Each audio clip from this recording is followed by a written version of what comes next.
સમાચાર ગીર સોમનાથથી પ્રાપ્ત થઈ રહ્યા છે। ગીર સોમનાથ જિલ્લામાં ઇકો ઝોનનો વિરોધ યથાવત જોવા મળી રહ્યો છે। તાલાલાના વાડલા ગામમાં ઇકો ઝોનનો વિરોધ કરવામાં આવ્યો છે। ઇકો ઝોનના વિરોધમાં વાડલ ગામમાં પોસ્ટર્સ લાગ્યા છે। તો છેલ્લા ઘણા લાંબા સમયથી ઇકો ઝોનનો વિરોધ થઈ રહ્યો છે, ત્યારે આજે હોલિકા દહન બાદ જે ગ્રામજનો છે તેના દ્વારા ઇકો ઝોનનો વિરોધ કરવામાં આવ્યો છે।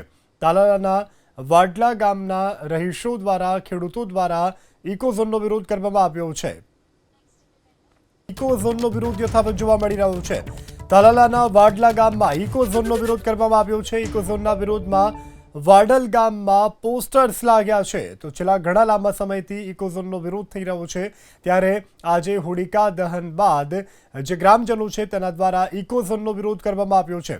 તાલાલાના વાડલા ગામના રહીશો દ્વારા, ખેડૂતો દ્વારા ઇકો ઝોનનો વિરોધ કરવામાં આવ્યો છે।